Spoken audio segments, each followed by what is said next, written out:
Got it? Got it. Got it.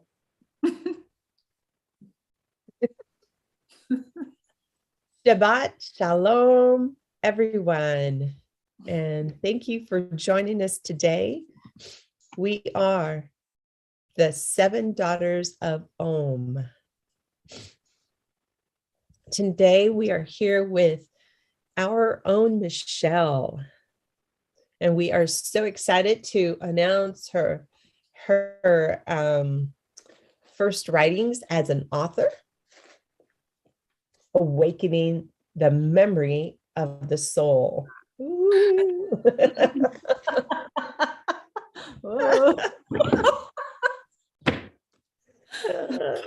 Yes, we're a little silly. We are childlike and we completely trust our Lord and Savior. So, Michelle, well, let's start out with what made you write this book? What was your inspiration? Okay. Hello, everybody. So I was running a theater company, Little Shakespeare Theater Company, for 12 years, going from one production to the next, like churning them out with the kids, you know, from all ages, from like age 5 to 18 plus 21, and then doing pantos with older people. And it was going really well. And I thought, this is it. I'm going to be doing this forever. Then COVID came, and the Fringe, Edinburgh Fringe, was cancelled because I normally do shows there. That was cancelled. Couldn't even do shows on the beach because you weren't allowed big groups. So things were cancelled. So what I didn't shut my theater school down. I did one production on Zoom with the kids and they loved it. And then another one. And then the end of year panto online live. So people come into the chat and they see a live production.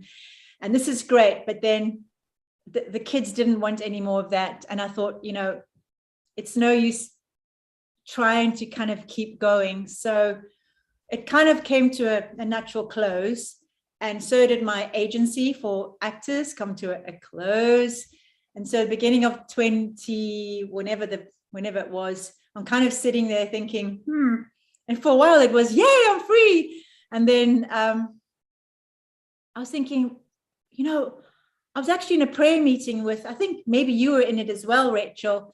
And I saw a picture of a pen, like a vision of a pen and, you know, a feather pen and also a paintbrush. Remember that. A feather pen and a paintbrush. And I thought, maybe I'm meant to write poetry. And I have been writing poetry since forever.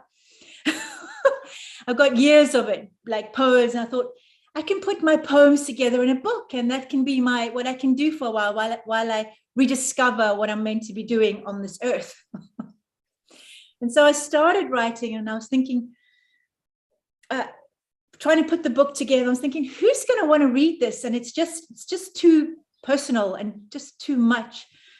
And I've got the chart of the 72 names on my wall, and I was just sitting up looking at it, and it was a really weird thing that happened. I felt, because I'd been engaging in the names for quite a while, just, you know, didn't know much about them, but I felt really drawn to them. I felt the names give me permission to use the names, not use them, but use them as a structure for the poems. And that's how it came across. And I was originally going to be call it Remembering, from the lower waters into the upper waters, and the 2 mems. And my maiden name is Maya, so it's going to be M van Rensburg. But you know, that progressed, and I decided to leave that and just be who I am, Michelle van Rensburg. But you still use Maya, but so yeah, that's how it came across. So it was kind of, what should I do? And then felt the names give me permission. And it was, you know, they're very holy, sacred names. They're not names to be used. So I didn't take it lightly. And so every poem that I brought to specific names, it was not as how I intended it to be. And a lot of my very well thought out, clever which I thought clever poems were put aside. And I just had to wait and see what poem I could use for that name. And some of them are poems from 12 years ago, but most of them were written afresh or adapted for the names. So that's how the book came about. Love that. So, Michelle, for our audience who isn't where you've come from as far as discovering the Hebrew, discovering that the Hebrew letters that were created by Yahweh are actually not just letters like our alphabet, but they're living letters, because everything Yahweh creates is alive. Mm-hmm. So why wouldn't they be living letters? So I thought maybe you could explain how that started for you, because this book envelops everything you've learned through learning the Hebrew, the letters, the alphabet, the engaging with the letters, so on and so forth. So good question, Kathy. Thank you. Like this book is just kind of the tip of the iceberg of my understanding of the names. I mean, they speak and they move. So where was I at? I think it was in 2018. I was literally sitting up in bed, when adverts come up on your Facebook page. I wasn't involved in any church, any Christian or whatever community, because I was taking a break. Since 2015, Jay and I were just taking a break, just kind of, taking a step back. And I just saw this advert for the Hebrew University. And suddenly, out of the blue, I thought, I need to learn Hebrew. And so I enrolled for a course with the Hebrew University. And it's not just an online, it's something that you have to do live. So you've got a live tutor and he's asking you questions and you get tested. And so for the first trimester, it took 6 months, and you had to have a live test by yourself with someone. It was terrifying, but I passed, and it was amazing. It was just my introduction. And in the interim, I discovered that there were people out there that were believers, that were interested in the names. And then, I don't know, it just came to me. But it was through the Hebrew language that I came back into, I wasn't away from God in my relationship. I was very close, but back into the desire to be with believers. And it was through the Hebrew. And then discovering that, oh my goodness, there's a whole community of people that are talking about the living letters and they're alive. And I think it was first when I joined Lindy Masters Ignite Hubs. And I went and someone was speaking of the names. And immediately it was like, wow. So these are the Vav, these names are in the scripture. But when people normally in Christian communities bring new things, you can't just dump it onto people. You just bring a little bit at a time. And so a little bit was given to me. And so I needed to find out more. And so I just kept diving in deeper and deeper and deeper. And it's not for everybody to find out more, but because of so many people, and I'm one of them with a love for the Hebrew, just kept going deeper and deeper. And listened to a lot of Rav Berg, which Jana Sanders talks a lot about him. So I'm doing the Hebrew Scrolls Academy right now as well. It's amazing. Thank you, Jana and Dala. So just for instance, say, I didn't know that there are 3 lines in Exodus chapter 14, verse 19, 20, and 21, which all have 72 word letters in each. But the amazing thing is that it's a 3-column system. But the first line begins with a Vav, the second a Vav, and the third with a Vav. And so if you get the letter Vav, Hey, Vav, the first one is the Vav from the first line. That's when the the angel, the cloud came before them, and then the angel went behind them. This is when Moshe was opening the sea. But so you have the two vavs in the first name on the chart of the 72 letters, and in the middle is the hey. That is the middle line. So vav, hey, vav makes the structure of the letter, and then the next one, yod, lamed, yod, it goes with the structure of the lines. And I was listening to Rav Berg even this morning saying, the bait, Bereshit bara, the world was created with the bait. And that's his three vavs, vav, vav, vav, that's a 3-column system of the vav. That's why I use it. And that 3-column system is in the 72 names. They're cosmic. It's so much more than just names or opening the Red Sea. They're cosmic frequencies that are, if you believe, or if you've come to understand that the names are created or used to create, were there at the beginning of the creation of the universe. And then you just see a little thing like that with the bait and the 3 vowels making up the bait. It starts to make sense. And so I guess that's why in the book, I didn't just put a poem. I thought it would be unfair. And that's what I say for the first one. I would say vav, hey, vav, and give a little description of what the vav means, and then the gematria of it, because you can just scan it on a superficial level and you'll get something out of it. But the names, you need to kind of know about it. And it works like scanning, but then the more you know, the more it comes alive within you and the more they reveal themselves to you. And so I forgot what even question I was answering. But I think that no, you're good. You're good. So you're explaining for people who aren't familiar with the Hebrew, why should I learn that language? Who am I going to talk Hebrew with? Versus, I'm going to go live in Spain. I need to learn Spanish kind of thing. So this is new for people. This is not taught in the church. And I just think we have to be open and say, oh my gosh, Yahweh's way bigger than what I've learned in the past. And so also, as you mentioned the gematria, and if you would briefly explain the number thing, because I'm not sure everybody knows that term. Okay, so the alphabet, we just have an alphabet, but and I'm sure that one of the reasons I wrote poetry is not to say I know it all. And there's amazing teachers out there that will, you just go online and you can find so many teachers who can explain this so much better. But for the gematria, say you're taking one of the living letters, say the first one, vav, hey, vav. Vav is the 6th letter in the Hebrew alphabet, but it also has the gematria of 6. And hey is a gematria of 5, and vav is 6. So it gives you a clue. If you add them all up, you get 17. And 17 is amazing because, it takes 17 seconds to have a thought. And there's so much with the 17 as well.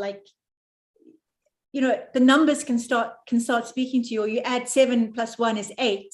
And that's new beginnings. But the whole thing with vav, hey, vav, is it's time travel, or not only time travel, but being able to go back to where things really went wrong in your life and redeem it. Mm-hmm. But I think for me, I know you didn't ask this question, but the most amazing thing about these names, they're not just names, they're not just letters, they're living. And it's quite hard for us, if we've been brought up in Western culture or in the church, or just haven't been exposed to it, to think, living letters, it takes a while. But it's like with anything, with faith, we come in with faith, and you start off with faith, and then you engage in the names, and you don't have to read Hebrew. You can scan the name. You can scan the name and you can just look at it. But the more you understand about the name, the more oh my goodness, it's alive. And actually Moshe used it to open the Red Sea, and it wasn't only Moshe, Elijah whispered the names into the child that he brought back to life. And there's just so much there for us if we want it. You don't have to do it. You don't have to engage in it. And it's not, the name of the Lord is a strong tower. The righteous run into it and they are saved. This is the name, one of the names, the 72 name of God. There are lots of others. If the name isn't names aren't calling you, you don't feel it's right for you now, don't just read my poems. You know, like my son, he says, Mom, he was the first one to buy the book. Mom, I love you. I love your poems. I don't really understand the names thing, but I love your poems, and that's okay. You know, I think it's beautiful because you don't have to be like in this church or that. You don't even have to be a believer as such in anything, but let the names speak to you. And yeah, for me, I go through the blood, the crucified Yeshua HaMashiach, of his blood. And I think that's a safe way to go through, because just like if you want to go through the Merkaba or anything, if you want to approach the zodiac and you're just going out there, yes, you know, well-meaning Christians will say, be careful, but like, you know, we go because the mysteries have been open to us. And like, I know I'm speaking, most people listening, if anyone's listening, you know, speaking to people who are interested in the mysteries. But the thing is, the mysteries lead us to the secrets of the Son of God, the Messiah, who came in the flesh, and we go through him. So Thank you. Yes, thank you. my So goodness. we've been talking about 72 names, but you know, I'm really intrigued by your background. Can you share about that? Okay, you don't want to know about the poems. Okay, you're intrigued about the background. Okay, so so you know, when you say things, it should follow, signs and wonders should follow the preaching of the word. And I was sitting I always look out on the open sky before I go to bed at night, or sometimes I just go and stand and look at the ocean, because it speaks to us. And I was sitting outside, looking at the clouds last night, and this kind of white patch opens up in front of me. And I just couldn't believe it, because, you know, this is new, the 72 names. Well, it's not new, it's ancient, because I believe it was, the frequencies were there at the beginning, and they're actually inside of us. But it's new knowledge that we haven't understood, especially Christians in the West. The rabbis know this stuff. I'm really thankful for them, that they're allowing us. But anyway, so I'm sitting right there thinking, oh, got this interview tomorrow.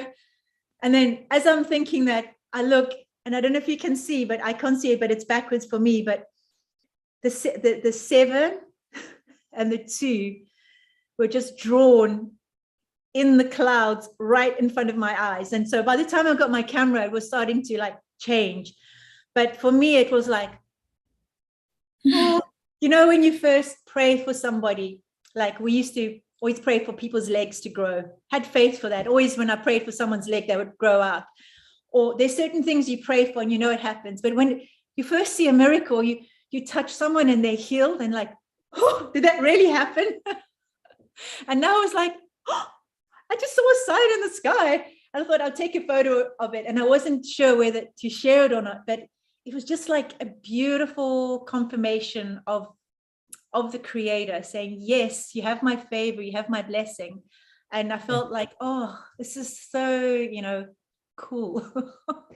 Like he is such a cosmic God. We've so boxed him. And I think the Hebrew, all it does is like, you know, you would never see embedded in the book of Exodus, this 72 names. But you go into the Hebrew and you see, and there's so many mysteries, and he's speaking to us all the time through his Torah, through his word. And then he brought his living word, you know, the Son to the earth, and his tabernacle. And then now we're his living tabernacle. You know, it's just, there's so many mysteries and then secrets. And this was just, I was like, oh, this was very awesome. And we're supposed to, you know, not control in a negative way, but work with the water and with the elements, with the land. And this was just one way of like the clouds and the sea and the water, just confirming, saying, go for it. I know it sounds crazy, I know, but it's real. Oh, it doesn't, well, that's just it. It doesn't sound crazy if you're wanting everything that Yahweh has for us. Yeah. And and he created everything. So, for us to get shame on you, or whatever is wrong, because he's the creator of everything. And we shouldn't be afraid, and We even like should not be afraid. and like the water. I mean, most times when I'm in prayer sessions or talking to people, I'm thinking of the names. Like when I get into the water, I know Vav Mem Bet is going to clean the water. And I'm speaking to the water. And it's not only now speaking to the water. I know a name that I can engage with the waters. And then I can engage with my waters. And as I cleanse my waters, the water outside will start to engage. And we're meant to speak to the, have a relationship with, and this is one way, and this is like an amazing secret. And it's like, it works, and the water and the earth responds to us. Yeah. Yes. Now you mentioned miracles, and the third name is Samech Yod Tet. Yeah. Can you tell us a little bit about that? What was your experience in engaging? Well, what poem did I use? So Samech, which poem was that? It's page 24, 25. Yeah. So Samech Yod Tet is about miracle making, but more being not just like, oh, I'm going to use this as like some wizard and do a miracle. It's not like that. It's like the miracle of transformation happening inside of you becoming the miracle. And Samech. So let me just look at the book. So Samech is like the here we go. Samech Yod Tet. So Samech, I said the support and the spark and the hidden good, creating miracles. So Samech is this beautiful Samech, well, you can't see, but Samech, it kind of like surrounds you, like supports you. It can be like a shield. Yod is like the spark or the hand, and then Tet. Yeah, there we go. Tet is these are all letters of the alphabet, by the way. Yeah, and then Tet is the ninth letter of the alphabet. It's like a basket of supply, and I called it the hidden good, because when you reach in, there's a hidden good for you, but you got to reach in. And so in the book, I've broken it down into haiku, then a poem, and then a tanka. And a haiku is actually 17 syllables, just saying, 17. So I said, twisted wreath of thorns of a common, let's go again, breathe. Twisted wreath of thorns of a common Baltic rush, not so common now. So I was thinking of the thorns, that Samech is like the thorns on Messiah's head. And when I researched the sort of thorns, it was just a common Baltic rush. It was a common bush. But once it had been in the Messiah's head, it wasn't so common. So that was the tanka. And then I'll just read you the poem for miracles. It says, it's just, if I read the poem, then I can answer your question, if that's okay. Oh, that's good. That's what I was hoping for. Yeah, okay. So, I mean, it's a book of poetry. And I feel confident to read the poems because I'm not trying to thrust my beliefs on you. You can engage in whatever way you want. And I said, this gate in these walls that love once entered, it vibrates. The walls vibrate. The stones of the ancient walls of that wondrous city sing. The gate sings with its mouth wide shut in stone. I shudder at the thought of those stones when I hear the voice of the gate in the beautiful city near the Temple Mound, where a man was carried by his friends to beg. I can still hear his cries and the voice of the beautiful gate at the entrance to Solomon's porch, where the sighs of the beggar resonate near the steps where love sings. As his broken body, a fading spark, was left at the entrance where the earth moans, memories of lost light translucent dome, celestial entrance, palm branches, humble donkey, and then on every tongue in the world, the wine and the bread, reminder of the ancient covenant made new, and the bones of the beggar I once saw on the steps. Someone spoke and said, rise up and walk, and the earth became silent. I read that last night. That was so It beautiful. I know. was so, it is. You put this story together so beautifully, massaging the words that you can internalize the words and receive what he has for you in that miracle. Thank you. Well, I put myself there in Solomon's porch, thinking of the beggar, and then I saw it was James, or it's Peter, and two of the disciples came, and they had the miracle power within them. And here, when I say a fading spark, that because we got Samech Yod Tet, the Yod is the spark. And this man was like a fading spark. He didn't know who he was anymore. Like a lot of us are, we're fading sparks. And that the miracle is that they sparked back in him who he was. They sparked the miracle of the Messiah into him. And so, and the walls vibrating and love. It was Yeshua who came into the city, and then everyone's mouth, the wine and the bread. It's like, so, yeah. And then I ended it with a tanka. A tanka is a 1, 2, 3, 4, 5 line. How many syllables? So 5, 7, 5, 7, 7 line poem. And I ended a wind from the east, palm branches swaying, swishing, mysterious light, liquid gold evergreen tree, turning our water to wine.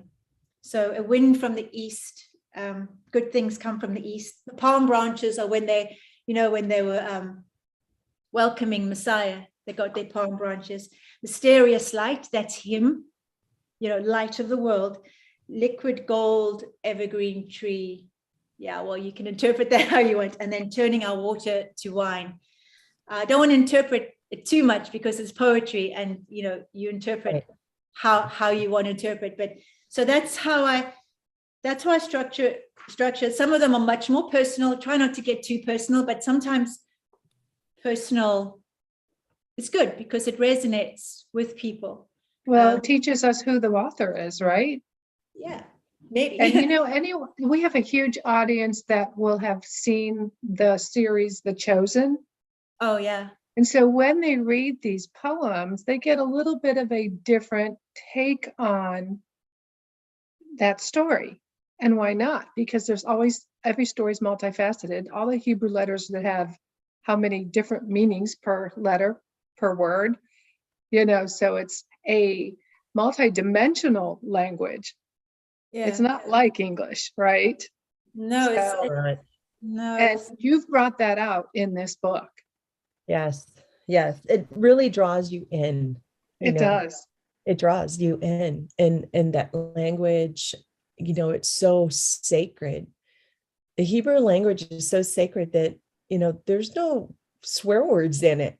That's the only language with no swear words in it. So how can it not draw you in? Right. And of course you'll be drawn in when you're ready for it. But it's such a beautiful language. And I'm also hoping that, people who are just interested in poetry and the structure of like a haiku and a tanka would like them, because it's I love haikus and tankas, and I love the Japanese structure and the form of it. And it was quite challenging to put it in, because it has to be exact amount of syllables, can't be any more, any less in each line or in each poem. But it's amazing when you've got a little bit of structure, how you can just insert stuff, and it's amazing like how the Hebrew language gives us that structure, and how the Hebrew language is part of the whole structure of the universe and us. Yeah. So Martha, your hands up. I know, waiting patiently. So first of all, congratulations, Michelle. The book is absolutely beautiful. I know we all sharing the cover, but just what is so amazing is the inside of the book. I know you can't see it right now very clearly, but just a gold thread that goes through the whole book. Absolutely, like artwork, I think. And I've enjoyed it so much, read the books, and the poem that you just read out right now, I thought that was also amazing.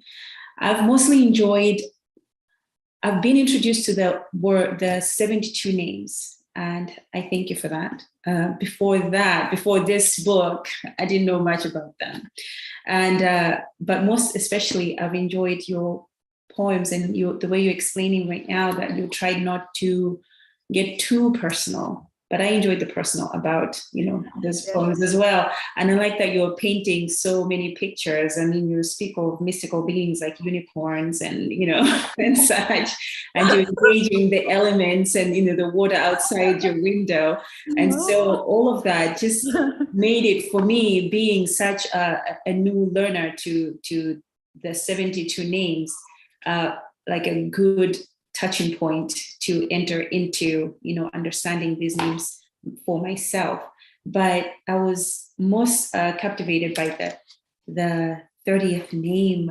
And in that, you went in your free verse was quite extensive, which I enjoyed reading it because you painted a whole story for us. And it's the Aleph, Vav, Mem, the whirlwind, the nail, and the waters.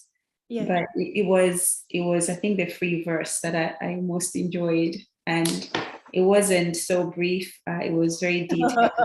But I like that it was something that transformed, which I believe will be mostly what everybody will find as they engage the names, that you come from, you start somewhere at a starting point and you're transformed with the name, and it leads you back, like you said, to Yeshua, to the cross, to his mercies, to his grace.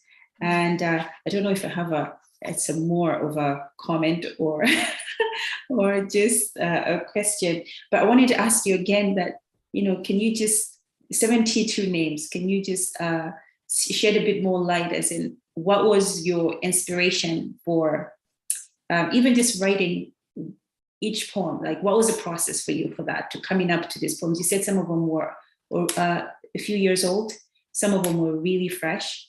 For the ones which are most recent, what was the process like for you, just coming up with these poems, these beautifully written poems? Yeah.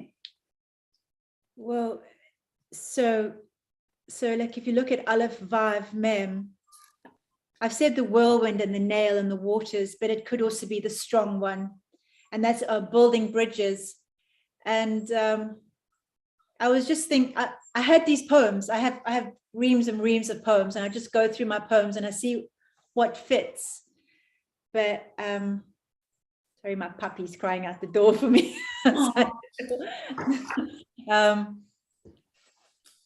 But so what I do is, there's so many ways, but the Aleph and the Vav and the Mem, I actually just look at the names for a long time. I just look at Aleph, Vav, Mem, and I have the poem in mind, that because it's about building bridges. I have a poem in mind, and I bring it to the Holy Spirit, and I just meditate on the name, and I just wait, and I look at the name and write the name on my wrist, and I walk around with the name, and I have the poem. And then what I do is I write the poem out, and then I record it, and I walk around and I listen to it, and I see if it makes sense, and I see if it fits into what I want to say and what Ruach HaKodesh wants me to say through the name. And then I sift through ego, because, well, the name does that for you. Because if you want to make yourself look amazing in any poem or anything, you're not going to get anywhere, because the name of building bridges, or Aleph, Vav, Mem, is kind of like, it comes here and it'll take away your own ego. And it'll expose, if there's any ego inside of you, it'll expose it. And then it's my choice. Do I want to show those places in the poem of my own vulnerability where my ego was just kind of running rampant? And then, yes, this is a poem I'll do that with. So this was like going into a dojo, because I was a martial artist for most of my life. I only recently stopped because I started seeing pressure points on everybody. And I didn't want to I wanted to like love people, not like destroy them. And so this was like, I won't read this out because it's a long one, but it was about entering into a dojo, and my sensei is actually Yeshua, and he's about to teach me. And I've learned all these art forms since the age of 12 was when I started martial arts. And I'll show you, and you know, I'll pick up my sword and I'll do it, and I'll dance for you, Sensei, and I'll do everything for you. And as I'm writing and I'm seeing what I did, how I was, how I thought that I could be strong and I don't know, hide the fact that I was hurting inside and use my strength and my art form and to be strong. And he, with his name, he takes it and he breaks it down, exposes your ego. Because the whole thing of the names is, you know, it's an ego that block the light of the Messiah, of the Creator inside of us. So I was allowing the vulnerability of the fact that, yes, all of this, the ego is being exposed here. And then because normally when you go into a dojo, you've got to kneel and you've got to wait for your sensei. Even if you are high up, you've got to wait for the sensei in charge to let you in. So you kneel if you're late, especially, but you wait and they let you in. It's just etiquette. So I like to compare it to a dojo, and him being my sensei, my teacher, my rabbi. So a rabbi is like a sensei. And then what he does, he doesn't say anything. Shall I just read the poem? Please. Beautiful. Yeah, so, because I'm like, and it'll just be very quick. I'll read the poem. Okay. And then you'll know what I'm talking about. And I'll just explain it before, because that's what they do in the poetry podcast that I love to listen to. They'll read it and explain it and read it again, but I'll just read it once. But I end with the Messiah showing me his hands and how he forgives 7.9 billion times a day, which I think is about the amount of people on the earth, you know. And so I'll just read it. Oh, I know, it's so personal. You think you can hide behind a book of poems, and then no. That's just a sip of water. I know I chose the longest one, but it's all right. No, it's not the longest. The longest one is the other personal one, and I wouldn't read that online. Yes, so I live 5 men building bridges. I take off my shoes and bow as I enter your dojo, charged with an energy like no other. I kneel and wait for your command, but you are silent. So I breathe for a while in the humming breath. I wait for you to instruct me. Which warm-up would you have me do? But you are silent. So I begin working on my forms. My body remembers, and the moves and the music inside flow. Then, kneeling again, I bow, humbly unsheathing my silver sword, gently chopping. My movements become rigid and unnatural as I strike at imaginary opponents, at those who have hurt me, betrayed me, abused me, yes, especially them. You watch as I chop and dance and fly in the air with my impressive moves. Learning since the age of 12, I will show them, I will fight back. I'm no pushover. I can do all these forms. I've studied all these styles. Look at me, Sensei. I will dance and perform for you and chop off the heads of my opponents in your name. Chip, chop, chip, chop. Yes, I will kill the Leviathan. I will slay the dragon. I will thrust my sword into the belly of the snake. I'm a frenzied fundamentalist, so right in my wrongs. Seeing red, I'm a bulldozer on a stepladder, blinded in my own walled strength.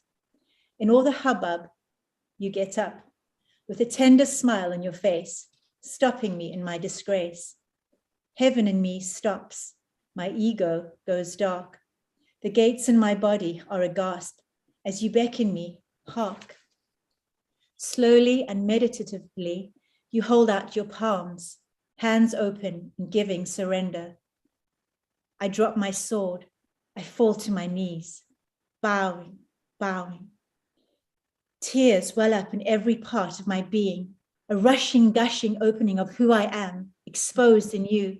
My clenched fists open, my tight jaw relaxes, my eyes let go of their fixed glare. my heart opens and flows to you. And I am David, a mighty warrior of the dance.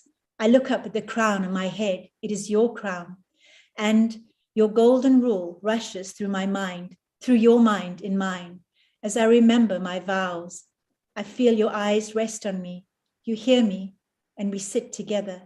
And your hands, your hands, your hands, they keep pouring out, giving out, opening out, letting go, forgiving 7.9 billion times a day. Beautiful. Love it.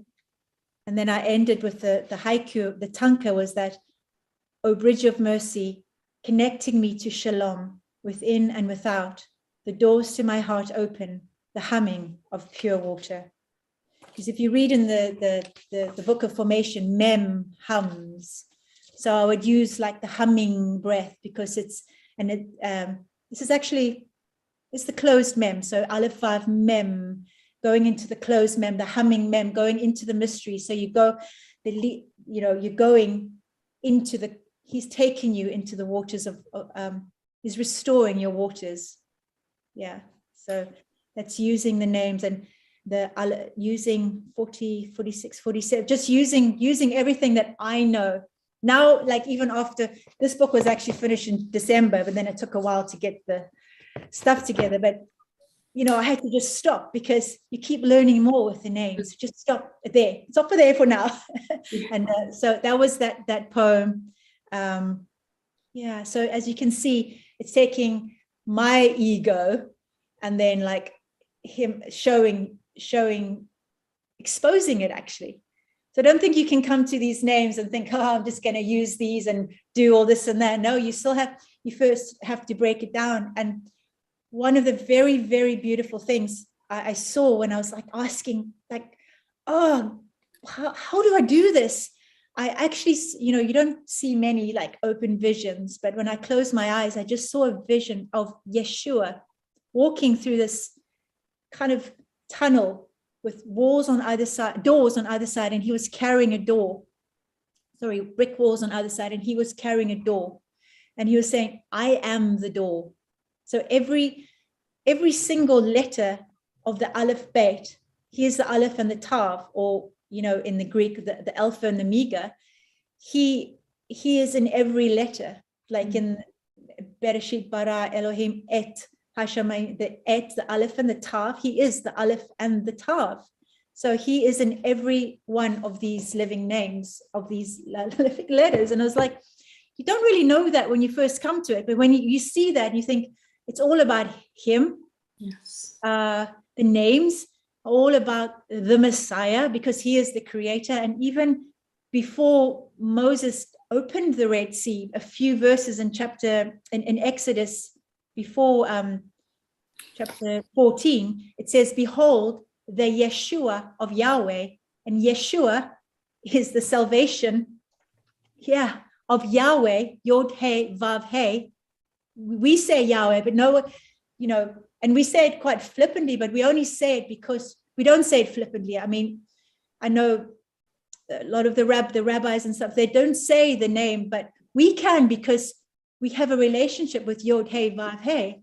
But behold, the Yeshua, the salvation of Yahweh, it is him there, even before he came to the earth as a man, opening the Red Sea. I mean, so. Well, that was wonderful. And you led me right into where I wanted to go next. And that was, sorry, put it in front of me. Yeah.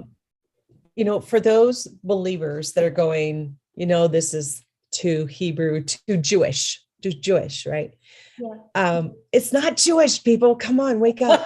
Everything is about Yeshua. And it's in scripture. Behold the Yeshua, right? Behold the Yeshua of Yahoveh. Yeah.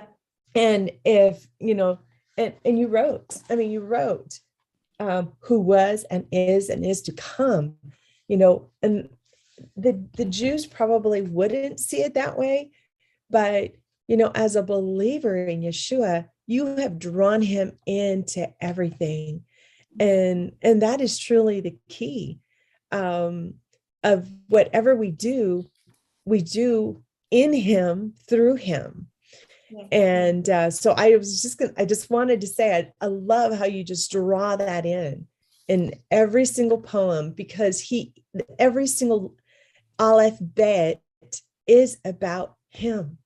Yeah. It all leads you back to him, and for those who don't see it right now, it may not be your time. And so don't be discouraged, just, and if you want it, but you're not feeling it or seeing it, just stay tuned in to him, to his word, and knowing that I just have to meditate. Sometimes that can be a bad word for the Christianese, to meditate, to chew on. And if you think about this, why did the Lord choose certain animals? It's about chewing, it's about chewing the cud. And then you come back, as I'm speaking about the animal, you come back and you chew on it a little bit more, right? That's meditation on something. It's the taking any one of these names and chewing on it. And so if you are saying the Aleph, Kaf, Aleph, and just chew on that, what does that mean? Well, with Aleph being that first letter, right? Aleph, Kaf, Aleph, and just tuning into him. It's not about any magical things that will happen in your life. It's about tuning into him and becoming the one, in the oneness with him. And I love how you do that in every single poem that you've written, because it's all about him. Even your most intimate poems, very personal poems, it's about him. It's always about him and your relationship with him. Yeah. And so I just commend you on that, because it's so wonderful how you just draw him in for everything. And for people to see that this isn't Jews stuff. This is not about becoming a Jew. This is about him. It's like, for me, I look at the holy feast. He didn't tell us to celebrate Easter, Halloween, all that other stuff. He says about the feast, these are my appointed times. It doesn't say these are the Jews' appointed times or the Israelites' appointed times. He says these are my appointed times. And so as we meet him in that, he'll reveal more to us. Yeah. Just one thing, the Yod He Vav He, who was and is to come. The rabbis do know, and they actually, one of the mysteries is who was and is to come from that name. Mm-hmm. And it's interesting that the New Testament says he, who was and is to come as well. And it's like in the Zohar, in the New Testament, because we haven't been looking for it, but the Zohar and the codes and the secrets and the mysteries are all embedded in there. If you just look, if you're looking, and it's like, yeah, they all linked, and there were rabbis teaching at the time as well, and they would have known that Yod Hey Vav. There's so much mystery in that name. There's just so much in the seasons, and just everything is such a powerful name. Yeah, and who was and is to come, it is actually in the, I'm just saying, I didn't know, I only discovered it recently, and that's why I put it there. It seems random, but actually people who've gone into the rabbis, or people have gone into intensely in the name, they would know that that's also who was and is to come. And aren't you wearing that shirt? The Yod He Vav He? Yes, designed by our daughters of Om. Yes. Well, and really quick on the, you mentioned the Yod He Vav He, and I see that throughout the book, you have Yod He Vav He, but you also have the letters in a sense, scrambled, out of that order, but it's always the yod, the hey, two hays and a vav. Yeah. Can you explain that briefly? Or if it's not briefly, however?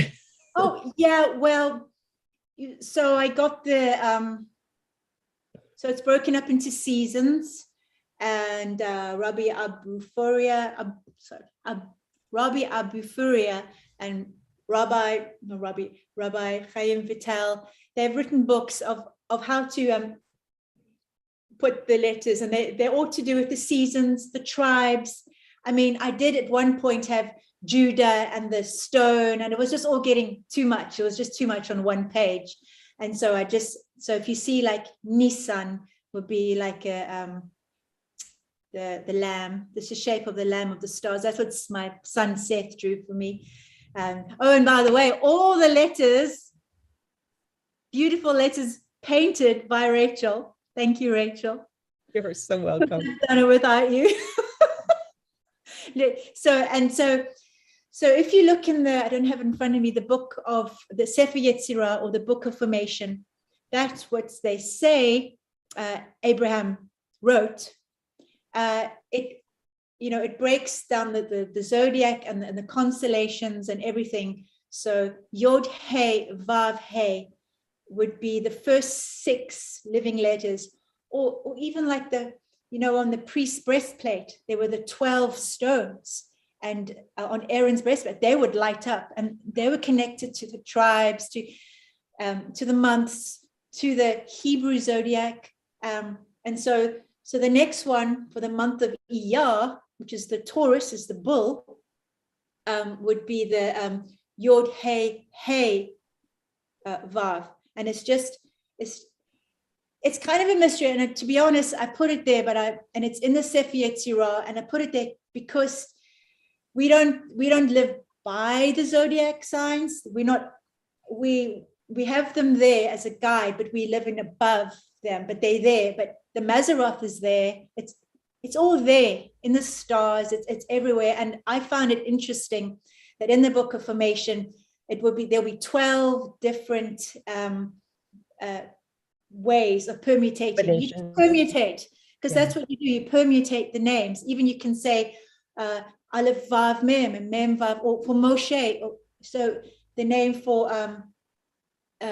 healing is Mem He Shin, but it could also be Moshe's name, Mem Shin He. That's a name for Moses. And then Moses was drawn out of the water. And so you permeate the name of God as well, because it's so much to do with like cube and the 6 directions and then the 12. It goes really in depth, but I just put it there as a guide. And also because I'm using haikus, because it's a book of poetry, it's a guide for the seasons. So the interesting thing is, I always thought I was Aquarius, and I am Western, and I always like, don't go there. And we don't live by our stars. But I found out that in the Hebrew biblical zodiac, which the wise men, and they all knew about, I'm actually Capricorn on the rising moon of Aquarius. And so it's very interesting, but you can see that's where I fit in my birth, but it doesn't mean I live by that. So hopefully you see that, and then in the poems and with the names, because it's all connected. And if you don't connect it to Yod Hey Vav Hey, God, the creator, that's where the power comes from. And one of your other questions, Martha, what the Kabbalists do is when they meditate on a name, you have like Yod Hey Vav Hey, and you have Adonai, Aleph Dalet Nun Yud, and you go say, you say Vav Hey Vav, you'd go Yod for the name of God, Yod Vav, and then Hey Vav Hey Vav. So you put the name, you put the 72 name in between Yod Hey Vav Hey, and so it's all connected, all like flowing. And sometimes now when I'm praying, you can feel sort of sparks of the letters of their frequencies, and they're not only, we see them as Vav, but Vav can, there's so much mystery in Vav. alone. You know, you can say it's the Yesod, you can say it's Yeshua himself. There's just so much, and the frequencies, and so that's, to answer your question, that's why I put it in there, and I'm still learning about that. And it's, It will you be know, an ever. getting your head around the Sefer Yetzirah. I've listened to it on audio and I read it over and over again. And you've got to always go through the blood of the Messiah, that he's come in the flesh. But it makes sense. It just made sense to put it in there like that with the stars. And I thought it's interesting because I don't want it was initially just going to be a book of poems, but it's nice to look at the poem and the name and then see where it fits in and see where you are. So like, for instance, now we're on the last week of Taurus, and the name, the 72 name is Hey, Hey, Ayin, unconditional love. So you can, if you can look at the permutation of the name of God, and you look at Hey, Hey, Ayin, and you can breathe the breath of God into that name, and you'll find this week, I don't know, people like, I know I've had to just meditate on that name and like love people unconditionally, even though they've poked you in places that you weren't expecting to. So that's there, and you just use the name, meditate on the name like that. Yeah. Thank you Yes, so much. yeah, this is so good. You bring out so many awesome things that start to make us think in regards to, this is so much deeper, so much bigger, expansive than what I've been getting before. I like that this is teaching as people dive into it, like our Daughters of Om is diving into on fire and into the water, becoming who he's created us to be. That's our journey. Mm. Not just reading scriptures when I feel down and okay, that's going to lift me up and let me see if I can get there with that. It's more than that. It's not just reading a scripture. It's not just reading a poem. It's becoming the language, right? And that's what you're presenting, and it's so beautiful. You were saying, and you're describing this stuff, and it's going to be over a lot of people's heads, which is okay because you're ahead of them a few years, right? It's not that they can't get there. It's a hunger. How much do you want it? So you've said, and I wrote it down, I'm always learning. Of course. So when I thought about that, I said, as she's always learning, I see a sequel on the horizon. Why not? There's always more. There's always more in the mysteries he has to unfold for us, right? Yeah. Absolutely. So, and it's always about getting revelation, but mainly, I think mainly this is all about relationship with the Father, seeing him differently than you've ever seen him, realizing there are more facets to him, to his names, than you ever thought. It's not God sitting up in heaven. It's not, it's us in his heart, correct? Yes. And we just want to bring people into this going, hey guys, there's so much more. You hear words like zodiac and you go, and they'll freak out because zodiac has a negative connotation. We've given it that, right? Yeah. Because the You devil allowed it. That's from the, that's Satan. That's the devil, whatever phrase, word you use for that. What they don't understand is it was stolen. He has stolen God's creation in many, many ways and made you think that stretching exercises called yoga is demonic. Well, not stretching exercises are. And if you learn more about that, you realize that there are actual positions that honor Satan, but you're not told that. Not that that's a okay or and not okay. I'm just making it as a reference, but all of creation is from the Father.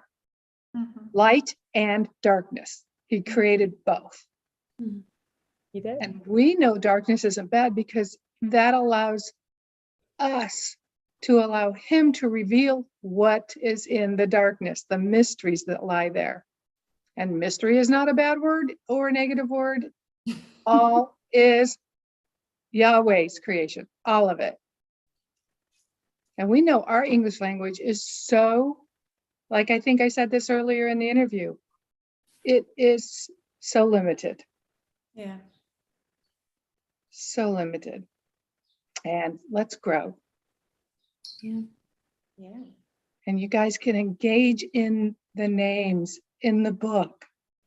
Sit and take a poem and engage in it. What's he telling you in it? Yeah. Make it personal. And get a notebook and write it down, or write in your book, however you want. Yeah, But get it's the your book, get the book, get the book. Buy a Write book. the Buy the poems. book. Yeah. And you have a choice, you know, there's the hardcover, and then there's the soft cover that's less expensive, but the words are still the same. But the hardcover for me is just like something I'm going to really cherish, because this is going to teach me so much more about his names, the 72 names, right? Because there are other names as well, but it's the 72 names. And I always want to learn more. I want everything that the Lord has for me. Everything. I don't want to miss out on one thing that's written for me to experience. And so, Michelle, I do thank you for bringing this forward. Yay. And, you know, because it is amazing. It is totally amazing. And it's just, you know, it's stretching people. And in that stretching, it might feel uncomfortable. You know, when you first start to work out, you know, and you're stretching, you're like, oh, I can't even, you know, reach here or whatever. But it's like, you know, as you stretch and grow in your relationship with him, it's such a beautiful thing. You know, what I wanted to say was, the rabbis say that every word or every sentence has 70 layers to it. But maybe it's 72. 72 layers to it. I don't know. But you know, each letter, each word has, you know, another depth to it. And as we sit with the word, the person. Yes, the word, the person, and learn more, you know, about him. The thing I was thinking of too, Michelle, was, I know you said you had it done in a year, but it actually took longer than that. Maybe it was the 72 weeks that it took to finalize everything. I don't know, because I don't know exactly when you started, but I kept hearing 72. So Yeah. it would be fun to sit down and actually go, okay, how long did this really take to put out there?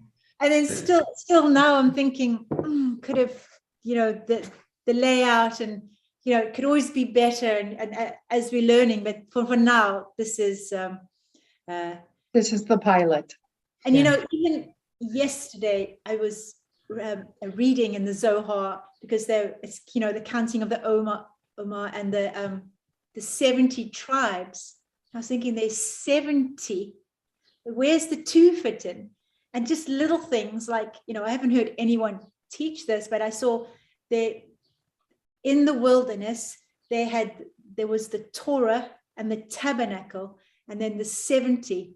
And I was like, there's the 70, and the Torah and the tabernacle are the 2. Because I was thinking, they always talk about 70, but what's the mystery of the 72? I mean, there's so much mystery of it. You know, I'm sure Dr. O and, you know, and Yano and just Kabbalah Center would be able to, you know, tell you so much more. But for what I saw, just personally, like 72, well, then there's the Torah and there's the tabernacle. And then I'm thinking, well, that was the Old Testament at Sinai. And then you have the cross, you have the word, living word and the tabernacle. We are the tabernacle. So we're part of the 70 and the living word inside of us, and we are the tabernacle. And like, you know, and it's so much more, so much more cosmic and powerful. And these names are like, they take you above the sun. They take you above what we can see. It's just, so amazing. you know, and just, you know, it's not only the names, obviously, it's engaging. So it's just one way, you know, and like Jana says, you know, we've engaged in all the names of God that we know, and we're not adding. We can never add to the name, but this is another way of, like, another tool of entering through and learning and engaging and helping. And I know in many times in the Jewish, like, history, they needed these names because they're going through so much trauma and stuff, and even the 42 names. But now, how much more in this day and age as believers do we, you know, we don't want just this powerless faith, you know. And when, like, these tsunamis and these weather systems come our way, like, we, you know, we're supposed to engage and work with things, you know, and we can. And Abraham, Isaac, and Jacob, they knew how to do this. That, you know, they all did. And, like, we need to, you know, get that back. But we've got the living word, and we are the living tabernacles. Yes. It's very powerful. So into the greater works of what he has for us. And I really think that awakening the memory of the soul is part of that. And I know the rest of the world is waking up. You know, then we're all waking up. And it's no longer us and them. It's not Jew, Christian, New Age, this age. We're all waking up to realize where we are. But if you go through Messiah, if you go through the portal of love, through the shed blood of what he's done, then you know that that's it. And That's so beautiful. And anything, you could just say, okay, I don't want any of this. Even if you just say, I believe in the Messiah, that's enough. And I confess his name. But there's mysteries and secrets. And, like, I want to know. Yeah. Are you teachable? Do you want more? That's the bottom line. And I don't want to be sitting there believing in this awesome God and seeing all this chaos and pain around me and feel so helpless. Yeah. And blaming God. Yeah. When he's given us all these tools, you know, this is one of them, you know. So. Yeah. So, bottom line, where do we tell us where to go to get your book? Where do we go? Okay, so you can go to sevendaughtersof.tv. So I think some arrived there with you guys. You got some soft covers and a few hard covers on their way. And it's amazing. Amazon prints them for us, and we can order copies and send them out to you. You can get them on Amazon as well. And if you ask me nicely, and if you're in the UK, I can order some author copies and sign them for you. You have to ask nicely. And ask nicely. Noise. And we'll tell you that if you want an author copy, if in the US, it will probably cost you an arm and a leg to send your book to Michelle, to have her sign it, and then, you know, pay for it to be returned back to you. So that's why in the UK it would be a little cheaper, but it will be worth it. And we're hoping to get Michelle here to the US, and so keep us in prayer for that. No, we will be getting Michelle to the US. Thank you. It'll be a matter of when. And the thing with the author copies, I mean, I can order author copies and send them straight to you, but the Daughters of Om have that already. But if you want to sign, you don't really need a signed copy, but if you do want a signed copy, I can order them to me and send it to you. But, you know, it was signed in blood.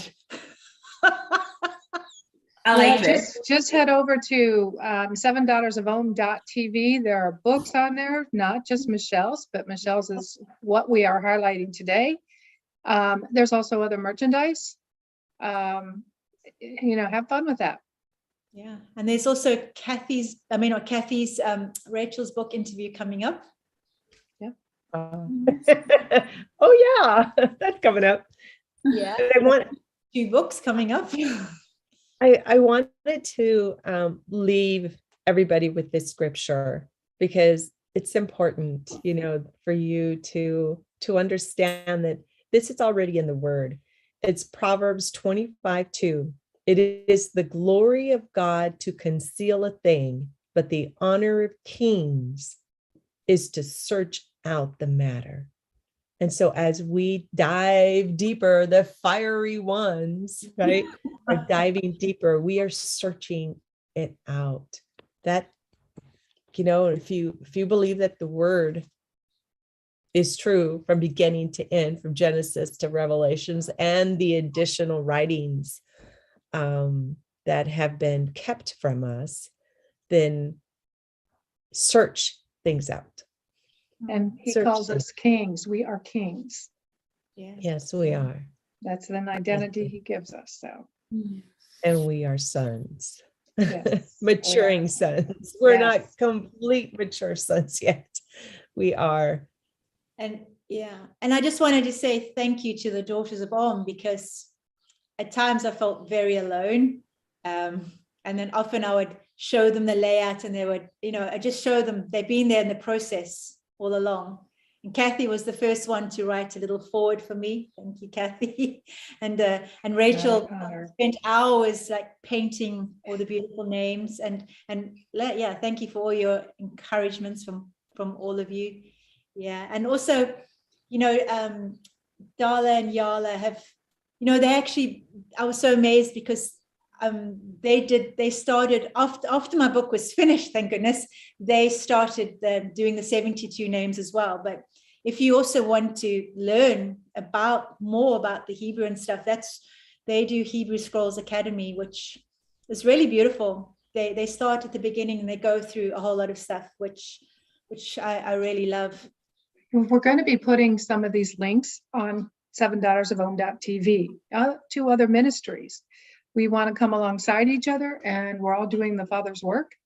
Yeah, we're not in competition. Yeah. No, and there are classes out there if you want to learn more. A lot of people are doing them. We're going to be highlighting Sha'ar Lamed, which means Gateway to Learning in Hebrew, and God's Well, a sister group with them. They have tons of things, podcasts and so forth on YouTube. So we're going to be putting lots of links. Our website changes weekly.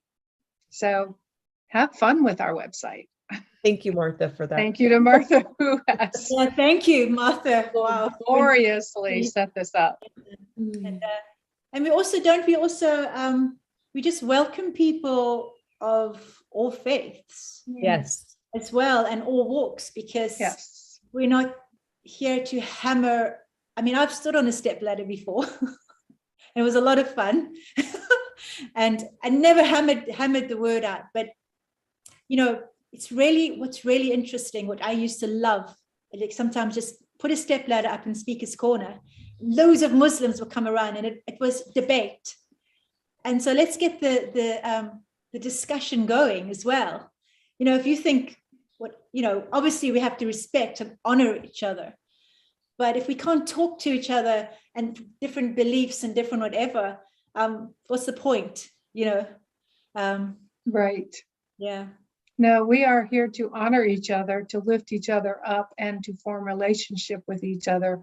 In the relationship, we all have roots in Yahweh. Again, website, $7ofOhm.tv, in case you missed it the first couple of times. If you want to purchase something, but you have a question before purchasing, there is a email there, starts with the word sales. Find that, email us, and we will get back to you. And And also, we're also interviewing Linda in a few weeks' time as well. Yes, So not only yes. books that because we have a publishing house, but not only books that we're publishing. What we'd like to obviously interview the authors, but like friends who are walking the same path as us. Well, my friend Linda, we're going to be interviewing her on her book, which is amazing. It's a lot to do with Scotland, and you'll all love it. And that's on when is that? Soon. The 19th of June. 19th. Yeah, 19th of June. 3 weeks. Yeah. Mm. And, and for those of you who have, and I really believe that everybody has a book inside of us. And if you are wanting to publish a book and have it published, I mean, this is how it actually started for us. We have books that the Lord has given us and needed them published, but it's so expensive out there. And one of our mandates is to move the kingdom forward. And that, doesn't mean that we're going to gouge you to help you get there. It is actually very, very reasonable. And you can email us, to find out more about that. We'd love to talk to you about it. We have so many options for you to help you out. And so, reach out to us. We would love to be partnering with you in this walk of sonship, in this journey of moving the kingdom forward. Yes. All right. Is there one last word, Michelle, that you want to get in before we sign off? Yeah, get in the water. The Flow living like water. water. Spoken like a mermaid. All right. Love you all. Thank you so much for joining us. And Michelle, congratulations. Yes. Love and honor each one of you. And those who are not with us today, because there are 8 of us. Those who are not with us today, we love and honor each one of you. Shalom, beloveds. We shall connect soon. Shalom. Hello.